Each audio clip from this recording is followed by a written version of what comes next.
Hello everyone, welcome to my channel Edge Mastery. My name is Rullah Hussain.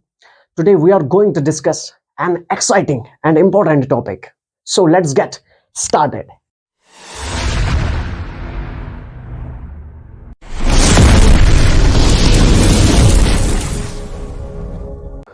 My dear students, पिछले lectures में हम लोगों ने discuss किया सेंटेंस स्ट्रक्चर के दो टाइप्स. ठीक है, एक तो सिंपल सेंटेंस स्ट्रक्चर और दूसरा हमने कंपाउंड सेंटेंस स्ट्रक्चर को डिफाइन एक्सप्लेन किया. ठीक है, समझ आए थे? वो जिसको समझ आए थे वो यस वो कमेंट में यस लिखिए. ठीक है, चलिए जो आज हमें पढ़ना है वो है complex sentence structure. Complex sentence structure समझने से पहले हमें समझना है कि कॉम्प्लेक्स सेंटेंस किसे कहते हैं. चलिए हेडिंग डाल दीजिए, कॉम्प्लेक्स सेंटेंस. Complex sentence.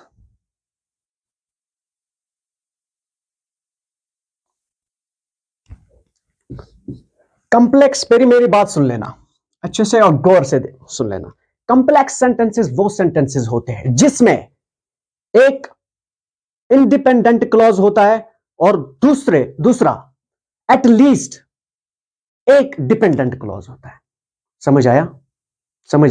वो सेंटेंसेस होते हैं जिनमें एक इंडिपेंडेंट क्लॉज होता है और एटलीस्ट वन डिपेंडेंट क्लॉज होता है. ठीक है, समझ आया?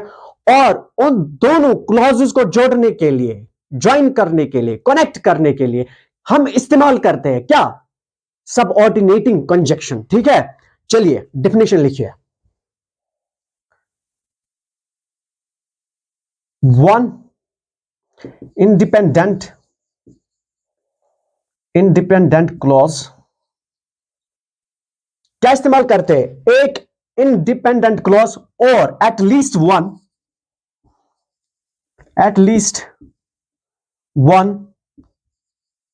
Dependent clause. ठीक है, पिछले लेक्चर में हम लोगों ने इंडिपेंडेंट क्लॉज भी पढ़े, डिपेंडेंट क्लॉज भी पढ़े. ठीक है, और इनको जोड़ने के लिए, इनको कनेक्ट करने के लिए, ठीक है, हम क्या इस्तेमाल करते हैं?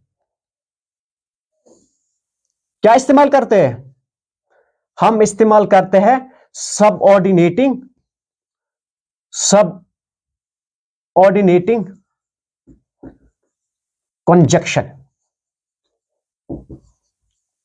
कंजक्शन.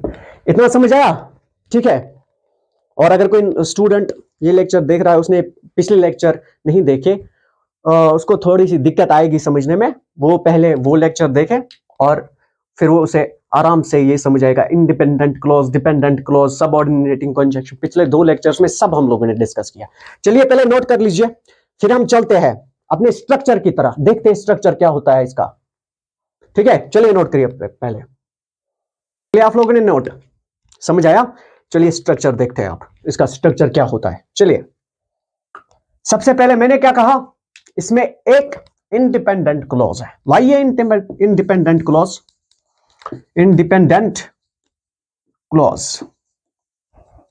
ठीक है, और मैंने क्या कहा? जोड़ने के लिए dependent, subordinating conjunction. Subordinating conjunction. समझ आ रहा है? और हम इसमें एटलीस्ट एक डिपेंडेंट क्लॉज इस्तेमाल करते हैं. इसका मतलब यहां पे आएगा डिपेंडेंट क्लॉज. ठीक है, चलिए अब एग्जाम्पल के साथ समझते हैं कि सेंटेंस बनता है कि नहीं. ठीक है, चलिए. I stayed home. ये क्या है? I stayed home independent clause है, क्योंकि कंप्लीट मीनिंग है ना.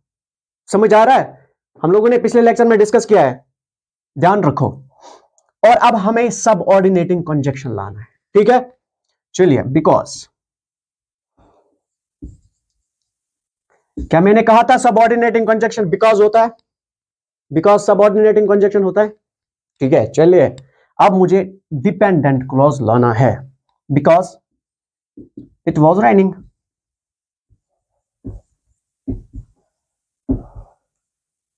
Because it was raining. अब ये वाला पार्ट जो है ये है इंडिपेंडेंट क्लॉज, इंडिपेंडेंट क्लॉज, और ये है सबऑर्डिनेटिंग कंजक्शन, सबऑर्डिनेटिंग कंजक्शन। समझ आ रहा है अच्छे से? और ये जो है डिपेंडेंट क्लॉज। समझ आ रहा है अच्छे से? अच्छे से समझ आ रहा है? ठीक है, क्या है structure? Dependent clause, subordinating conjunction, और उसके बाद डिपेंडेंट क्लॉज। यहां पे इंडिपेंडेंट क्लॉज, सबऑर्डिनेटिंग कंजक्शन और डिपेंडेंट क्लॉज। ठीक है, समझ आया? एग्जाम्पल समझ आई? अब दूसरी एग्जाम्पल आप मुझे कमेंट करके बताओगे। ठीक है, चलिए दूसरे स्ट्रक्चर की तरफ बढ़ते हैं। चलिए देखते हैं, ये नोट करो पहले। नोट कर लिया? चलिए हम इसका दूसरा स्ट्रक्चर देखते हैं। ठीक है, ध्यान रखना। ठीक है, सबसे पहले सब ऑर्डिनेटिंग कंजक्शन, कंजक्शन। ठीक है, टेंशन मत लेना, बहुत आसान है। ठीक है, कोई बात नहीं, मैं यहीं पे खड़ा हूं। और उसके बाद हम डिपेंडेंट क्लॉज लाते हैं, डिपेंडेंट क्लॉज, और उसके बाद हम लाते हैं independent clause, independent clause.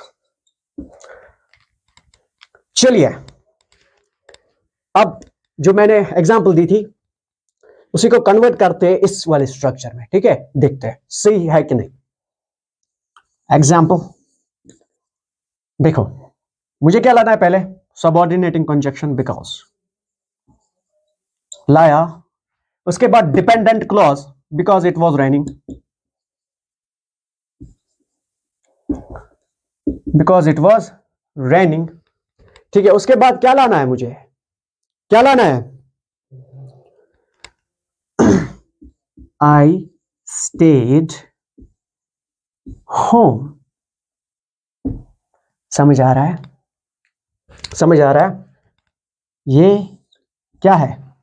Subordinating conjunction. और ये वाला पार्ट क्या है? Dependent clause. और ये वाला पार्ट क्या है? Independent clause. अब दूसरा स्ट्रक्चर समझ आया? अच्छे से आया? ठीक है, नोट करो और हम बढ़ते हैं आगे। अब हमें पढ़ना है कंपाउंड कॉम्प्लेक्स सेंटेंस। ठीक है, चलिए आगे, चलिए। ठीक है, अब हम पढ़ते हैं कंपाउंड कॉम्प्लेक्स सेंटेंस। मेरी तरफ ध्यान रखना, मेरी बात सुन लेना, मैं आपसे बात करना चाहता हूं। तुम्हें पता है ये ऐसे सेंटेंसेस होते हैं जिनमें हम दो या दो से ज्यादा इंडिपेंडेंट क्लॉज इस्तेमाल करते हैं, और उसके साथ हम क्या इस्तेमाल करते हैं? At least one dependent clause. ठीक है, दो या दो से ज्यादा इंडिपेंडेंट क्लॉज इस्तेमाल करते हैं इन सेंटेंसेस में, कंपाउंड कॉम्प्लेक्स सेंटेंसेस में। और उसके साथ साथ हम इस्तेमाल करते हैं at least one dependent clause. ठीक है? ठीक है, चलिए डेफिनेशन लिखते हैं। चलिए जल्दी से। consists of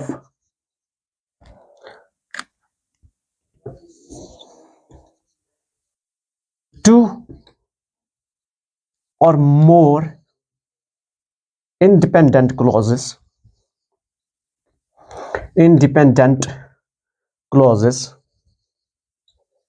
ठीक है, और at least one dependent clause। समझ आ रहा है? कौन से सेंटेंसेस होते हैं जिनमें दो या दो से ज्यादा इंडिपेंडेंट क्लॉजेस होते हैं और एटलीस्ट वन डिपेंडेंट क्लॉज होता है? ठीक है, समझ आ रहा है? आ रहा है समझ?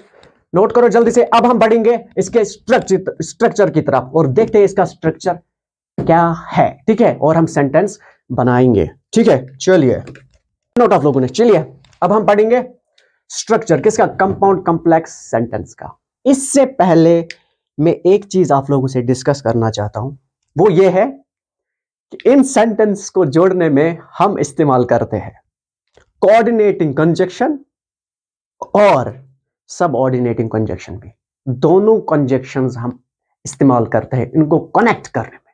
समझ आ रहा है, अच्छी तरह समझ आ रहा है। चलिए फॉर्मूला की तरफ। मैंने क्या बताया, दो या दो से ज्यादा इंडिपेंडेंट क्लॉज। तो सबसे पहले इंडिपेंडेंट क्लॉज आएगा, इंडिपेंडेंट क्लॉज, ध्यान रखना अच्छे से। और उसके बाद कोऑर्डिनेटिंग कंजक्शन, कोऑर्डिनेटिंग कंजक्शन, और उसके बाद हम लाते हैं फिर से इंडिपेंडेंट क्लॉज। ठीक है, मैंने क्या कहा, दो या दो से ज्यादा इंडिपेंडेंट क्लॉज इसमें होते हैं, ठीक है। अब आए दो, और उसके बाद हम लाते हैं सबऑर्डिनेटिंग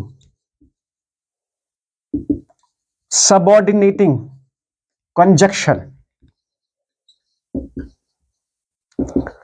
ठीक है। आए दोनों कंजक्शंस, कोऑर्डिनेटिंग कंजक्शन और सबऑर्डिनेटिंग कंजक्शन। और उसके बाद मैंने क्या कहा, एटलीस्ट एक डिपेंडेंट क्लॉज होना चाहिए। लिखिए आप डिपेंडेंट क्लॉज।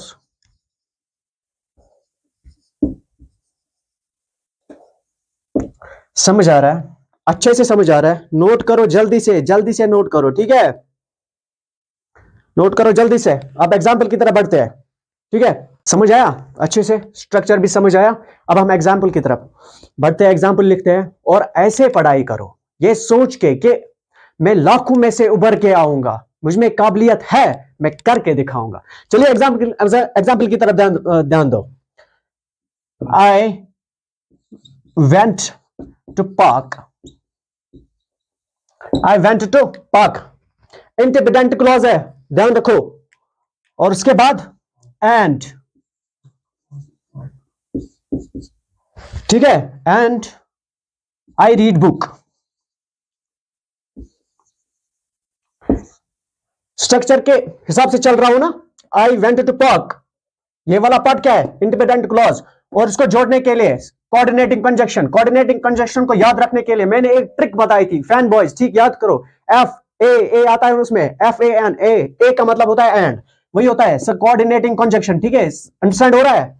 आई रीड बुक, ये दूसरा इंडिपेंडेंट क्लॉज है। और इसके बाद मुझे क्या लाना है, सब ऑर्डिनेटिंग कंजक्शन, ठीक है। चलिए ला, बिकॉज लाया मैंने because the weather was nice, ठीक है। अब आया because the weather was nice. The weather was nice क्या है, यह है इसमें डिपेंडेंट क्लॉज, और यह है इसमें सबऑर्डिनेटिंग कंजक्शन, और ये वाला है इसमें इंडिपेंडेंट क्लॉज, और ये एंड जो है यह है इसमें कोऑर्डिनेटिंग कंजक्शन। याद रखो, अच्छे से ध्यान रखो यहां पे। और ये जो वाला पार्ट है यह है इंडिपेंडेंट क्लॉज। अब समझ आया स्ट्रक्चर, अब समझ आया कंपाउंड कॉम्प्लेक्स स्ट्रक्चर, ठीक है, अच्छे से समझ आया, ठीक है। और यहां पे हमारा ये जो हम पढ़ रहे थे सेंटेंस स्ट्रक्चर्स, इसमें हम लोगों ने चारों टाइप्स कंप्लीट किए। और आखिर पर मैं यही बताना चाहता हूं, अगर आप किसी भी प्लेटफॉर्म से देख रहे हो, चाहे आप YouTube से देख रहे हो, तो सब्सक्राइब करना ना भूलिए, ठीक है। और अगर आप किसी और प्लेटफॉर्म से देख रहे हो, या फॉर एग्जांपल फेसबुक से देख रहे हो, then you have to follow, ठीक है। फॉलो जरूर करो और शेयर करना ना भूलो, लाइक, कमेंट। और अगर आपको कोई भी डाउट है इन चारों टाइप्स में, ठीक है, आप हमसे पूछ सकते हो, आप कमेंट में लिख सकते हो, ठीक है। और नेक्स्ट आने वाला जो लेक्चर होगा, हम आपके डाउट को, जो भी क्वेश्चन होगा, हम उसको क्लियर करेंगे, ठीक है। Thank you.